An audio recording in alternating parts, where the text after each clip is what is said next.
দেশের সকল শিশু, কিশোর কিশোরী, তরুণ তরুণী, শিক্ষার্থী, বয়স্ক, বৃদ্ধ, পুরুষ, মহিলা সবাইকে সালাম জানাচ্ছি। আসসালামু আলাইকুম। আপনাদের সবাইকে ছাত্র জনতার বিপ্লবে সিক্ত নতুন বাংলাদেশে স্বাগত জানাচ্ছি। গভীর শ্রদ্ধা জানাচ্ছি জুলাই আগস্ট মাসে ফ্যাসিবাদের বিরুদ্ধে ছাত্র জনতার অভ্যুত্থানে নিহত সকলের প্রতি। তাদের আত্মার মাগফিরাত কামনা করছি। তাদের আত্মত্যাগের বিনিময়ে নতুন বাংলাদেশ গড়ার শপথ নিয়ে আমি আপনাদের কাছে কিছু কথা বলতে চাই। শরণার্থীকালের ভয়াবহ বন্যায় যারা মৃত্যুবরণ করেছেন, যারা অসুস্থ হয়ে পড়েছেন বা যারা সর্বস্ব হারিয়েছেন, যারা দুঃসহ জীবন যাপন করছেন, তাদের স্মরণে রেখে আজকের কথাগুলো বলছি। বন্যা দুর্গতদের জীবন দ্রুত স্বাভাবিক করার জন্য যাবতীয় উদ্যোগ সরকারি বেসরকারি পর্যায়ে নেবার আয়োজন করেছি। ভবিষ্যতে সকল ধরনের বন্যা প্রতিরোধে আমাদের আভ্যন্তরীণ এবং প্রতিবেশীদের সঙ্গে যাতে যৌথভাবে নেওয়া যায় সে আলোচনা শুরু করেছে। প্রিয় দেশবাসী, আপনারা জানেন বিপ্লবী ছাত্র জনতা জাতির এই ক্রান্তি লগ্নে আমাকে এক গুরু দায়িত্ব অর্পণ করেছে। তারা নতুন এক বাংলাদেশ গড়তে চায়। নতুন প্রজন্মের এই গভীর আকাঙ্ক্ষাকে বাস্তবে রূপ দেওয়ার সংগ্রামে আমি একজন সহযোদ্ধা হিসেবে তাদের সঙ্গে যোগ দিয়েছি। দেশের সকল বয়সের, সকল পেশার, সকল মতের, সকল ধর্মের সবাইকে বিনা দ্বিধায় এই সংগ্রামে যোগ দেওয়ার আহ্বান জানাচ্ছি। প্রিয় দেশবাসী, লক্ষ লক্ষ শহীদের রক্তের বিনিময়ে এবং লক্ষ লক্ষ মা বোনের আত্মদানের বিনিময়ে যে বাংলাদেশ আমরা পেয়েছিলাম তা ফ্যাসিবাদ এবং স্বৈরাচারের হাতে ধ্বংস হয়ে গেছে। আপনারা দেখেছেন আমাদের প্রতিটি প্রতিষ্ঠানকে তারা কিভাবে শেষ করেছে। দেশের রন্ধ্রে রন্ধ্রে ঢুকে গেছে দুর্নীতি। এমন এক দেশে আমাদের দেশ রূপান্তরিত হয়েছে যেখানে স্বৈরাচারের পিয়নও দুর্নীতির মাধ্যমে 400 কোটি টাকার সম্পদ করার মতো অকল্পনীয় কাজ করে গেছে নির্বিবাদে। শিক্ষা খাতকে পঙ্গু করে দিয়েছে। ব্যাংকিং ও শেয়ার বাজার খাতে লুটপাট, প্রকল্প ব্যয়ে বিশ্ব রেকর্ড, অবাধ সম্পদ পাচার, আইন শৃঙ্খলা রক্ষাকারী সংস্থাকে নিজ দলের পুতুলে রূপান্তর, বাক স্বাধীনতা হরণ, মানবাধিকার হরণ, এসবই হিমশৈলের অগ্রভাগ মাত্র। ক্ষমতা কুক্ষিগত করতে ফ্যাসিবাদী সরকার খর্ব করেছে জনগণের সাংবিধানিক ক্ষমতা ও অধিকার। দুঃশাসন, দুর্নীতি, অন্যায়, অবিচার, নিপীড়ন, বিচারের নামে প্রহসনের মাধ্যমে জনসুরক্ষা বিপন্ন করেছে। জনগণকে নির্যাতন, বঞ্চনা ও বৈষম্যের মুখোমুখি দাঁড় করিয়ে দিয়েছে। নতুন প্রজন্মের মানুষ সহ কোটি কোটি মানুষের ভোটাধিকারকে বছরের পর বছর হরণ করেছে। মানুষের এগিয়ে যাওয়ার পথে সকল ধরনের প্রতিবন্ধকতা তৈরি করে স্বৈরাচার তার নিজের, পরিবারের ও দলের কিছু মানুষের হাতে দেশের মালিকানা তুলে দিয়েছে। প্রিয় দেশবাসী, কিন্তু এই দ্বার প্রান্তে দাঁড়িয়েই আমাদের গড়তে হবে স্বপ্নের বাংলাদেশ। বৈষম্যহীন, শোষণহীন, কল্যাণময় এবং মুক্ত বাতাসের রাষ্ট্রের যে স্বপ্ন নিয়ে ছাত্র জনতা আন্দোলনে ঝাঁপিয়ে পড়েছিল, আমি তাদের সেই স্বপ্ন পূরণে অঙ্গীকারবদ্ধ। আপনাদের সবাইকে এই শুভলগ্নে তাদের স্বপ্ন পূরণে সমস্ত শক্তি নিয়ে এগিয়ে আসার আহ্বান জানাচ্ছি। তাদের স্বপ্ন আমাদের স্বপ্ন। জাতীয় জীবনে তরুণরা একটা মহা সুযোগ সৃষ্টি করে দিয়েছে। আমরা সবাইকে সুযোগ ব্যবহার করার কাজে এগিয়ে আসতে আহ্বান জানাচ্ছি। গণরোষের মুখে ফ্যাসিবাদী সরকার প্রধান দেশ ত্যাগ করার পর আমরা এমন একটি দেশ গড়তে চাই যেখানে প্রতিটি নাগরিকের মানবাধিকার থাকবে পুরোপুরি সুরক্ষিত। আমাদের লক্ষ্য একটাই, উদার, গণতান্ত্রিক, বৈষম্যহীন, অসাম্প্রদায়িক বাংলাদেশ। আমরা এক পরিবার, আমাদের এক লক্ষ্য। কোনো ভেদাভেদ যেন আমাদের স্বপ্নকে ব্যাহত করতে না পারে, সেজন্য আমরা প্রতিজ্ঞাবদ্ধ। বর্তমান সরকারের দায়িত্ব গ্রহণের মাত্র 2 সপ্তাহ শেষ হল। কর্মযাত্রার প্রথম পর্যায়ে রাষ্ট্র সংস্কারের কাজে আপনাদের কাছ থেকে যে সমর্থন পাচ্ছি সেজন্য আন্তরিক ধন্যবাদ। আমরা অনুধাবন করছি যে আমাদের কাছে আপনাদের প্রত্যাশা অনেক। এই প্রত্যাশা পূরণে আমরা বদ্ধপরিকর। যদিও দীর্ঘদিনের গণতন্ত্রহীনতা, 15 বছরের ফ্যাসিবাদী শাসন ব্যবস্থা প্রায় প্রতিটি ক্ষেত্রেই আমাদের জন্য পর্বতসম চ্যালেঞ্জ রেখে গিয়েছে, কিন্তু এই চ্যালেঞ্জ গ্রহণে আমরা প্রস্তুত। আজ আমি সরকারের পক্ষ থেকে আপনাদের দোয়া ও সহযোগিতা কামনা করতে আপনাদের সামনে এসেছি। শুধু আমি বলবো, আপনাদের একটু ধৈর্য ধরতে হবে। এখনই সব দাবি পূরণ করার জন্য জোর করা, প্রতিষ্ঠানে ঢুকে ব্যক্তিবিশেষকে হুমকির মধ্যে ফেলা, মামলা গ্রহণের জন্য চাপ সৃষ্টি করা, বিচারের জন্য গ্রেফতারকৃত ব্যক্তিকে আদালতে হামলা করে আগেই এক ধরনের বিচার করে ফেলার যে প্রবণতা, তা থেকে বের হতে হবে।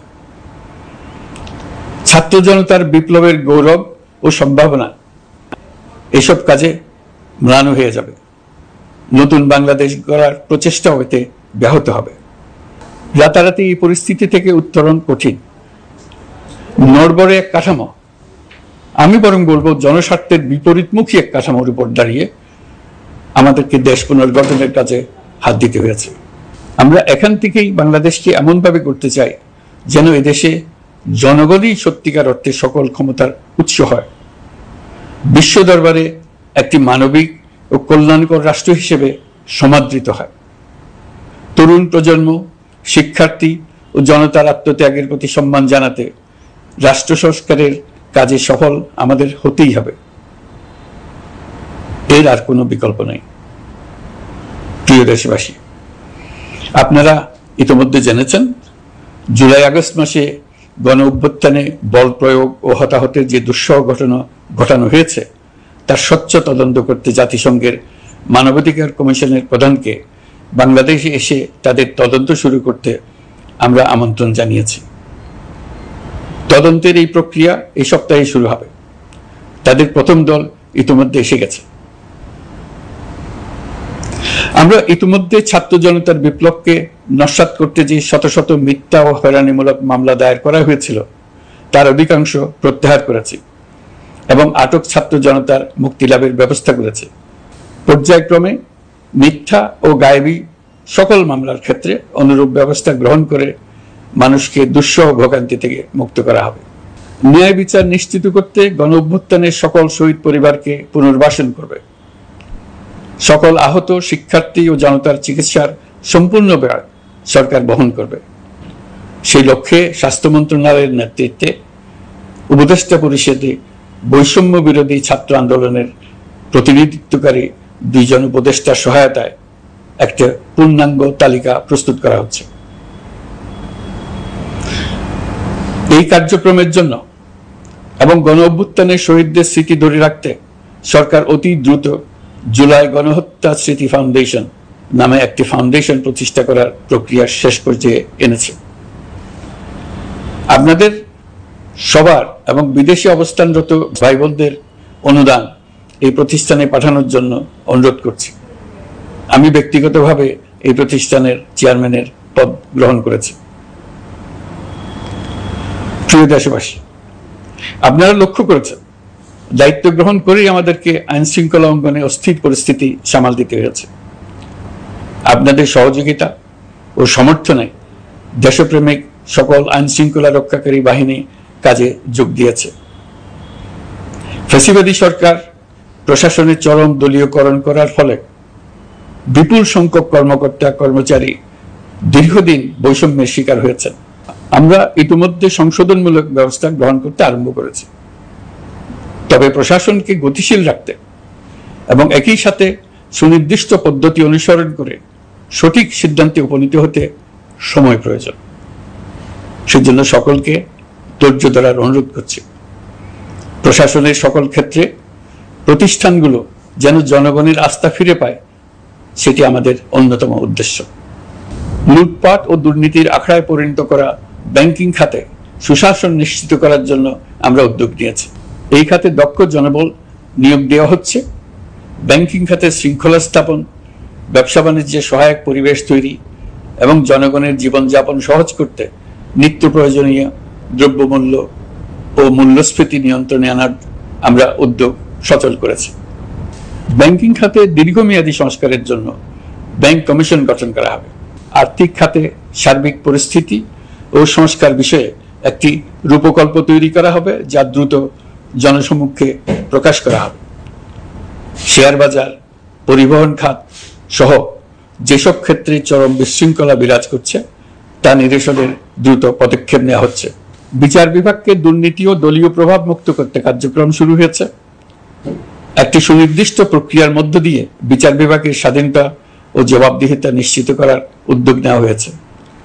ফ্যাসিবাদী সরকারের বিচার বহির্ভূত হত্যাকাণ্ড, গুম, খুন, অপহরণ এবং আয়নাঘরের মতো চরম ঘৃণ্য সকল অপকর্মের ন্যায় বিচার নিশ্চিত করা হবে।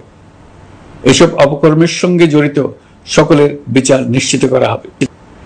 তালিকা প্রস্তুত করে মিথ্যা মামলা প্রত্যাহার করা হবে। দুর্নীতি ও সম্পদ পাচারের বিচার করা হবে। আইন শৃঙ্খলার ক্ষেত্রে জনমুখী ও দলীয় প্রভাবমুক্ত জবাবদিহিমূলক কাঠামো সৃষ্টির লক্ষ্যে পুলিশ কমিশন গঠন করা হবে। জাতিসংঘের তদন্ত প্রতিবেদন, দায়িত্বপ্রাপ্ত সকল সংস্থা ও জনগণের সাথে মত বিনিময়ের মাধ্যমে কমিশনের নেতৃত্বে প্রয়োজনীয় সংস্কার করা হবে। বাংলাদেশকে আর কোনোদিন কেউ যেন কোনো পুলিশি রাষ্ট্রে পরিণত করতে না পারে তার ব্যবস্থা করা হবে। তথ্যের অবাধ প্রবাহ ও গণমাধ্যমের স্বাধীনতা নিশ্চিত করা হবে। ফ্যাসিবাদী সরকার গণমাধ্যমের উপরও দলীয়করণ ও নির্যাতনের বোঝা চাপিয়েছিল। জনগণের তথ্যের অধিকার নিশ্চিত করতে আমরা প্রতিশ্রুতিবদ্ধ। তথ্যের প্রবাহে বিদ্যমান আইনি ও অন্যান্য বাধা অপসারণ করা হবে। মত প্রকাশের স্বাধীনতা বাধাগ্রস্ত করে এমন সব আইনের নিপীড়নমূলক ধারা সংশোধন করা হবে। ইতিমধ্যে এ ধরনের আইনগুলো নিশ্চিহ্নিত করে এই প্রক্রিয়া শুরু করা হয়েছে। বিদেশি সংবাদকর্মীদের এদেশে আসার পর যে অলিখিত নিষেধাজ্ঞা ছিল, ইতিমধ্যে আমরা তা তুলে নিয়েছি। বিদেশি সাংবাদিকদের দ্রুত ভিসা দিতে সংশ্লিষ্ট কর্মকর্তাদের নির্দেশ দেওয়া হয়েছে। আমরা আশা করি পরিবর্তিত পরিস্থিতিতে গণমাধ্যম কর্মীরা নিরপেক্ষ সাংবাদিকতা চালিয়ে যাবেন। শিক্ষাক্ষেত্রে চরম নৈরাজ্য প্রতিষ্ঠিত করে গেছে বিগত সরকার। আমরা তার পূর্ণাঙ্গ সংস্কারের উদ্যোগ নেব। এটা আমাদের অন্যতম অগ্রাধিকার। আপনারা জানেন, দায়িত্ব গ্রহণের পর দ্রুততম সময়ের মধ্যে সকল শিক্ষা প্রতিষ্ঠান খুলে দেওয়া হয়েছে। শিক্ষার্থীদের জন্য সৃজনশীল, নিরাপদ ও ভীতিমুক্ত পরিবেশ নিশ্চিত করা আমাদের অঙ্গীকার। একই সাথে পাঠ্যক্রমকে যুগোপযোগী করার কাজও দ্রুত শুরু করা হবে। গণতন্ত্রকে সুসংহত করতে স্থানীয় সরকার প্রতিষ্ঠানগুলোকে শক্তিশালী করা হবে এবং ক্ষমতার বিকেন্দ্রীকরণ নিশ্চিত করা হবে। ছাত্র জনতার গণঅভ্যুত্থানকে সফল পরিণতি দিতে প্রশাসন, বিচার বিভাগ, নির্বাচন কমিশন ও নির্বাচনী ব্যবস্থা, আইন শৃঙ্খলা খাত এবং তথ্য প্রবাহে প্রয়োজনীয় সংস্কার সম্পূর্ণ করে অবাধ ও সুষ্ঠু অংশগ্রহণমূলক নির্বাচন আয়োজন করা হবে। এর লক্ষ্য হবে দুর্নীতি, লুটপাট, গণহত্যার বিরুদ্ধে একটি জবাবদিহিতামূলক রাজনৈতিক বন্দোবস্তের সূচনা। বর্তমান সরকার দুর্নীতির বিরুদ্ধে স্পষ্ট অবস্থান গ্রহণ করেছে। আমাদের সকল উপদেষ্টা দ্রুততম সময়ের মধ্যে তাদের সম্পদের বিবরণ প্রকাশ করবেন। পর্যায়ক্রমে এটা সকল সরকারি কর্মকর্তাদের ক্ষেত্রেও নিয়মিত এবং বাধ্যতামূলক করা হবে। রাষ্ট্রীয় পর্যায়ে দুর্নীতির বিরুদ্ধে ব্যবস্থা গ্রহণে সংবিধানের ৭৭ অনুচ্ছেদে প্রতিশ্রুত ন্যায়পাল নিয়োগে অধ্যাদেশ প্রণয়ন করা হবে। এবার কৃষি খাতের কথা একটু বলে। কৃষি নির্ভর বাংলাদেশে কৃষকের স্বার্থ যেন সুরক্ষিত থাকে, কৃষক যেন তার উৎপাদিত পণ্যের ন্যায্য মূল্য পায়, তা নিশ্চিত করা হবে। প্রবাসী শ্রমিকরা যেভাবে বৈষম্য বিরোধী ছাত্র জনতার আন্দোলনকে সমর্থন দিয়েছে, মুক্তিকামী জনগণ তা কৃতজ্ঞ চিত্তে স্মরণ করে। তাদের প্রতি সকল পর্যায়ে সম্মানজনক আচরণ নিশ্চিত করা হবে। বাংলাদেশের স্বাস্থ্য খাত অন্যতম দুর্নীতিগ্রস্ত খাত। জনগণের জন্য পর্যাপ্ত স্বাস্থ্যসেবা নিশ্চিত করার লক্ষ্যে স্বাস্থ্য খাতে প্রয়োজনীয় সংস্কার করা হবে। এই খাতে সংশ্লিষ্ট সকলকে জবাবদিহিতার আওতায় আনা হবে। হাসপাতালগুলোকে আধুনিকায়নের উদ্যোগ নেওয়া হবে এবং সেখানে সরকারি ডাক্তার সহ বিশেষজ্ঞদের নিয়মিত উপস্থিতি নিশ্চিত করা হবে। স্বাস্থ্যসেবা যাতে নির্দিষ্ট কিছু অঞ্চলে কেন্দ্রীভূত না থাকে, দেশের সব অঞ্চলের মানুষ সমান স্বাস্থ্যসেবা পায়, সে লক্ষ্যে প্রয়োজনীয় উদ্যোগ নিতে আমরা বদ্ধপরিকর। বর্তমান প্রজন্ম অনেক বেশি সচেতন। বিশ্বের বিভিন্ন প্রান্তে ঘটে যাওয়া পরিবর্তন বিষয়ে তারা ওয়াকিবহাল শুধু নয়, তারা নেতৃত্ব দিচ্ছে। তারা যে উন্নয়নের স্বপ্ন দেখে তা টেকসই এবং পরিবেশ বান্ধব, প্রকৃতি ধ্বংসকারী উন্নয়ন নয়। শুধু জিডিপি একটি দেশের উন্নয়নের মাপকাঠি হতে পারে না। নদী নালা খাল বিল তা নয়। জ্বালানির বিরুদ্ধে পরিবেশবাদীদের সাথে আমাদের সরকারের অবস্থান সামঞ্জস্যপূর্ণ। জলবায়ু পরিবর্তন রোধ করতে এবং আগামী প্রজন্মের জন্য সুস্থ একটা পৃথিবী রেখে যেতে কার্বন নিঃসরণ শূন্যের কোঠায় নামিয়ে আনার বিকল্প নেই। আমাদের সরকার পরিবেশ ও জলবায়ু রক্ষায় সর্বোচ্চ গুরুত্ব দেবে। এই কার্যক্রমে তরুণ সম্প্রদায়কে সম্পৃক্ত করা হবে। ইতোমধ্যে বিভিন্ন রাষ্ট্র ও জাতিসংঘ বর্তমান সরকারের কর্মসূচির প্রতি সমর্থন ব্যক্ত করেছে। আমরা সকল রাষ্ট্রের সাথে বন্ধুত্বপূর্ণ সম্পর্ক বজায় রাখব। আমাদের পররাষ্ট্রনীতির ভিত্তি হবে পারস্পরিক আস্থা, বিশ্বাস ও সহযোগিতা। আমরা মানবাধিকার আইন সহ সকল আন্তর্জাতিক আইনের প্রতি শ্রদ্ধাশীল। আমাদের পক্ষ থেকে গুম বিষয়ক আন্তর্জাতিক চুক্তির পক্ষরাষ্ট্র হওয়া সহ বিভিন্ন পদক্ষেপ নেওয়া হয়েছে। ইতিমধ্যে পক্ষভুক্ত এমন সকল আঞ্চলিক ও দ্বিপাক্ষিক চুক্তি ও সমঝোতা বাস্তবায়ন করে যাব। আমাদের সরকার রোহিঙ্গা সমস্যার বাস্তবসম্মত সমাধানের লক্ষ্যে আন্তর্জাতিক সম্প্রদায়ের সাথে কাজ করে যাবে। আমরা জাতীয় ঐক্যে বিশ্বাসী। প্রয়োজনীয় সংস্কারের লক্ষ্যে রাজনৈতিক ঐক্যের মধ্য দিয়ে নিশ্চিত করা হবে নারী, শিশু, প্রতিবন্ধী, ধর্মীয় সংখ্যালঘু, আদিবাসী সকলেই এদেশের নাগরিক এবং সমান আইনের সুরক্ষার অধিকারী। তাদের সকলের মানবিক অধিকার সহ অন্যান্য সকল অধিকার নিশ্চিত করার উদ্যোগ নেওয়া হবে। এই জন্য আমি উপদেষ্টা পদমর্যাদা সম্পন্ন একজন বিশেষ সহকারী নিয়োগ দিয়েছি, যার দায়িত্ব হবে জাতীয় সংহতি উন্নয়ন। বন্যা কবলিত এলাকার সকল মানুষের দুর্ভোগ লাঘবে সরকার সঠিক সহায়তা দেওয়ার জন্য সরকারের যত কার্যক্রম আছে তাদের সচল করেছে। ইতিমধ্যে উপদেষ্টাবৃন্দ বিভিন্ন এলাকার দায়িত্ব নিয়ে এলাকায় গেছেন। আমার কার্যালয়ে একটা নিয়ন্ত্রণ কক্ষ স্থাপন করা হয়েছে। বন্যা পরবর্তী কার্যক্রম নেওয়া হয়েছে। ভবিষ্যতে বন্যা নিয়ন্ত্রণের জন্য করণীয় কি স্থির করার জন্য পদক্ষেপ নেওয়া হচ্ছে। দেশপ্রেমিক সেনাবাহিনী, পুলিশ, বিজিবি, র্যাবকে গুম নির্যাতনের কাজে লাগিয়ে তাদের কলঙ্কিত করা হয়েছে। তারা দেশের গৌরব। তাদেরও কিছু অতি উৎসাহী সদস্যের কারণে পুরো বাহিনীকে আমরা কলঙ্কিত দেখতে চাই না। আমরা অপরাধীদের চিহ্নিত করতে চাই এবং তাদের শাস্তি দিতে চাই, যেন ভবিষ্যতে কারো হুকুমে দেশপ্রেমিক কোনো বাহিনীর, পুলিশের, র্যাবের কোনো সদস্য হত্যাকাণ্ড, গুম ও অত্যাচারে জড়িত হওয়ার সাহস না করে। তাদের কাছে হুকুম যত বড় কর্তৃপক্ষের কাছ থেকে আসুক না কেন, তারা তা উপেক্ষা করবে। ভবিষ্যতে উপরওয়ালার হুকুমে এমন ঘৃণ্য কাজ করতে বাধ্য হয়েছে এমন ব্যাখ্যা কারো কাছে গৃহীত না হয় তার ব্যবস্থা করা হবে।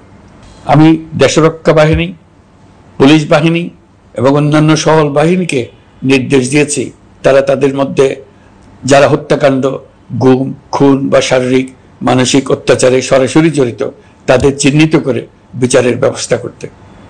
যারা গুম হয়েছে, হত্যার শিকার হয়েছে তাদের তালিকা প্রস্তুত করতে। তাদের পরিবার সমূহকে সান্ত্বনা দেওয়ার ভাষা আমার নাই। তাদের জীবনে শান্তি ফিরিয়ে আনতে আমরা প্রচেষ্টা অব্যাহত রাখব। আমি সকল দেশরক্ষা বাহিনী ও আইনশৃঙ্খলা বাহিনীকে তাদের উপর জনগণের সম্পূর্ণ আস্থা ফিরিয়ে আনতে সকল পদক্ষেপ গ্রহণ করতে নির্দেশ দিয়েছি। গত 15 বছরের দুর্নীতি, অর্থ পাচার ও জনস্বার্থ বিরোধী চুক্তি স্বাক্ষর, প্রকল্পের নামে লুটপাট ইত্যাদি তথ্য নিয়ে একটি শ্বেতপত্র প্রণয়নের জন্য আমি ইতিমধ্যে একটি কমিটি গঠন করেছি। আমি বিভিন্ন দেশের রাষ্ট্রদূত এবং দাতা সংস্থার প্রতিনিধিদের সঙ্গে বৈঠক করেছি এবং করে যাচ্ছি। ছাত্র জনতার গণঅভ্যুত্থানের পর দেশ গঠনের জন্য সকল প্রকার আর্থিক অন্যান্য সহযোগিতার জন্য তাদেরকে অনুরোধ জানাচ্ছি। তারা এই ব্যাপারে আগ্রহ দেখাচ্ছে। তাদের কাছে আমাদের প্রস্তাব সমূহ প্রণয়ন করে দ্রুত পাঠানোর ব্যবস্থা নিয়েছে। তাদেরকে অনুরোধ জানিয়েছি তারা যেন পরিস্থিতির কারণে অতি দ্রুত অর্থ ছাড় করার ব্যবস্থা নেন। তাদেরকেও বলেছি যে অবস্থার মধ্য দিয়ে আমরা যাচ্ছি তা যেমন একটি দুর্যোগপূর্ণ সময়, তেমনি এটা জাতির জীবনে মস্ত বড় সুযোগ। এই সুযোগকে যেন আমরা পূর্ণভাবে কাজে লাগাতে পারি, সেই জন্য তাদের সহযোগিতা চেয়েছি। এই গণ অভ্যুত্থানে বিদেশে অবস্থানকারী বাংলাদেশিরা অত্যন্ত গুরুত্বপূর্ণ ভূমিকা পালন করেছেন। জাতি তাদের অবদান বিশেষভাবে স্মরণ করবে। নতুন বাংলাদেশ গড়ার কাজে আমরা তাদের অংশগ্রহণ চাইব। আমাদের একটি লক্ষ্য হবে বিদেশগামী এবং প্রত্যাবর্তনকারী প্রত্যেক প্রবাসী শ্রমিককে মর্যাদা ও সম্মানের সঙ্গে দেশে আসা এবং যাওয়া নিশ্চিত করা। সে ব্যাপারে শিগগিরই পদক্ষেপ নেওয়া হবে। বিদেশে অবস্থানরত সকলের কাছে আমার আবেদন, তারা যেন তাদের উপার্জিত অর্থ অফিসিয়াল চ্যানেলে দেশে পাঠান। দেশের অর্থনৈতিক সংকট উত্তরণে এই অর্থ বিশেষভাবে প্রয়োজন। কি কি ব্যবস্থা নিলে তাদের জন্য অফিসিয়াল চ্যানেলে অর্থ পাঠানো সহজ হবে সেটা সম্বন্ধে আমরা তাদের পরামর্শ নেব। সারা দেশ ঘুষের মহাসমুদ্রে নিমজ্জিত। কিভাবে ঘুষ থেকে আমরা মুক্ত হতে পারি তার জন্য আমাদের পরামর্শ দেন। শুধু এই কাজটা নিয়ে অগ্রসর হতে পারলেই আমি মনে করি দেশের জন্য এই সরকার একটা গুরুত্বপূর্ণ অবদান রেখে গেছে বলে স্মরণীয় হয়ে থাকবে। আমি কথা দিচ্ছি, এই ব্যাপারে আমি আমার সর্বশক্তি নিয়োজিত করব। আমাদের দায়িত্ব দেশের সকল মানুষকে একটি পরিবারের বন্ধনে আবদ্ধ করা। পরিবারে মতভেদ থাকবে, বাকবিতণ্ডা হবে, কিন্তু আমরা ভাই বোন, আমরা বাবা মা, আমরা কেউ কারো শত্রু না। কাউকে তার মতের জন্য শত্রু মনে করব না, কাউকে ধর্মের কারণে শত্রু মনে করব না, কাউকে লিঙ্গের কারণে শত্রু মনে করব না। আমরা সবাই সমান, কেউ কারো উপরে, কেউ কারো নিচে না। এই ধারণা আমরা জাতীয় জীবনের সর্বক্ষেত্রে প্রতিষ্ঠিত করতে চাই। একটা বিশেষ ব্যাপারে আমরা আপনাদের সহযোগিতা চাচ্ছি। আমাদের দায়িত্ব গ্রহণের পর থেকে প্রতিদিন সচিবালয়ে, আমার অফিসের আশেপাশে, শহরের বিভিন্ন স্থানে সমাবেশ করা হচ্ছে। গত 16 বছরের অনেক দুঃখ কষ্ট আপনাদের জমা আছে, সেটা আমরা বুঝি। আমাদের যদি কাজ করতে না দেন তাহলে দুঃখ ঘোচানোর সকল পথ বন্ধ হয়ে যাবে। আপনাদের কাছে একান্ত অনুরোধ, আমাদের কাজ করতে দেন। আপনাদের যা চাওয়া তা লিখিতভাবে আমাদেরকে দিয়ে যান। আমরা আপনাদের বিপক্ষ দল নয়। আইনসঙ্গতভাবে যা কিছু করার আছে আমরা অবশ্যই তা করব, কিন্তু আমাদেরকে ঘেরাও করে এই গুরুত্বপূর্ণ দিনগুলোতে আমাদের কাজে বাধা দেবেন না। সবাই মিলে তাদের বোঝান তারা যেন এই সময়ে তাদের অভিযোগের প্রতি দৃষ্টি আকর্ষণের জন্য আমাদের দৈনন্দিন গুরুত্বপূর্ণ কাজে বাধা না দেন। একটা বিষয়ে সবাই জানতে আগ্রহী, কখন আমাদের সরকার বিদায় নেবে? এটার জবাব আপনাদের হাতে। কখন আপনারা আমাদেরকে বিদায় দেবেন? আমরা কেউ দেশ শাসনের মানুষ নই। আমাদের নিজ নিজ পেশায় আমরা আনন্দ পাই। দেশের সংকটকালে ছাত্রদের আহ্বানে আমরা এই দায়িত্ব গ্রহণ করেছি। আমরা সমস্ত শক্তি দিয়ে দায়িত্ব পালন করব। আমাদের উপদেষ্টা মণ্ডলীও এই লক্ষ্যে উদ্বুদ্ধ হয়ে সবাই মিলে একটা টিম হিসেবে কাজ করে যাচ্ছি। কখন নির্বাচন হবে সেটা সম্পূর্ণ রাজনৈতিক সিদ্ধান্ত, আমাদের সিদ্ধান্ত নয়। দেশবাসীকে ঠিক করতে হবে আপনারা কখন আমাদেরকে ছেড়ে দেবেন। আমরা ছাত্রদের আহ্বানে এসেছি, তারা আমাদের প্রাথমিক নিয়োগকর্তা। দেশের আপামর জনসাধারণ আমাদের নিয়োগ সমর্থন করেছে। আমরা ক্রমাগতভাবে সবাইকে বিষয়টি স্মরণ করিয়ে যাব, যাতে হঠাৎ করে এই প্রশ্ন উত্থাপিত না হয় আমরা কখন যাব। তারা যখনই বলবে আমরা চলে যাব। আমরা সংস্কারের অংশ হিসেবে নির্বাচন কমিশনকেও সংস্কার করব। কমিশনকে যে কোনো সময় আদর্শ নির্বাচনের জন্য প্রস্তুত রাখব। আমরা বিভিন্ন সংস্কারের কাজ শুরু করেছি। দেশবাসীকে অনুরোধ করব একটা আলোচনা শুরু করতে। আমরা সর্বনিম্ন কি কি কাজ সম্পূর্ণ করে যাব, কি কি কাজ মোটামুটি করে গেলে হবে। এই আলোচনার মাধ্যমে আমরা একটা দিক নির্দেশনা পেতে পারি। তবে চূড়ান্ত সিদ্ধান্ত রাজনৈতিক সিদ্ধান্ত, সেটা রাজনৈতিক আলোচনা থেকেই আসবে। এই দিক নির্দেশনা না পেলে আমরা দাতা সরকার এবং আন্তর্জাতিক অর্থনৈতিক প্রতিষ্ঠানসমূহের সঙ্গে আলোচনায় দৃঢ়তার সঙ্গে অগ্রসর হতে পারছি না। আমি নিশ্চয়তা দিচ্ছি, আমরা আমাদের পক্ষ থেকে মেয়াদ বৃদ্ধির কোনো প্রশ্ন তুলব না। আমরা আপনাদের সকলের দোয়া চাই। যে কদিন আছি সেই সময়টুকু উপদেষ্টা মণ্ডলীর প্রত্যেকে নিজ নিজ সাধ্যমতো দেশের এই সংকটকালে সংকট উত্তরণে যেন নিজ নিজ মেধা সাধ্যমতো কাজে লাগাতে পারে। নতুন বাংলাদেশ গড়ার যে সুযোগ ছাত্র জনতার রক্তের বিনিময়ে আমরা অর্জন করলাম, আমরা আমাদের মতানৈক্যের কারণে সেটা যেন হাতছাড়া করে না ফেলে, এটা আমরা নিশ্চিত করতে চাই। এই সুযোগ এবার হারিয়ে ফেললে আমরা জাতি হিসেবে পরাজিত হয়ে যাব। শহীদ, আহত এবং জীবিত ছাত্র জনতার কাছে আমরা প্রতিজ্ঞাবদ্ধ থাকতে চাই, আমরা এই অর্জনকে কিছুতেই হারিয়ে যেতে দেব না। যে সুযোগ তারা আমাদেরকে দিয়েছে তার মাধ্যমে আমাদের দেশকে পৃথিবীর একটি শ্রদ্ধেয়, সকল দিকে দৃষ্টান্ত স্থাপনকারী দেশে পরিণত করতে আমরা শপথ নিয়েছি। সবশেষে আবারও আমাদের দেশের সকল মানুষ, শিশু, কিশোর কিশোরী, তরুণ তরুণী, বয়স্ক, বৃদ্ধ, নারী, পুরুষ সবার কাছে দোয়া চাইছি যেন আমরা আমাদের সকলের স্বপ্ন বাস্তবায়নে সফল হই।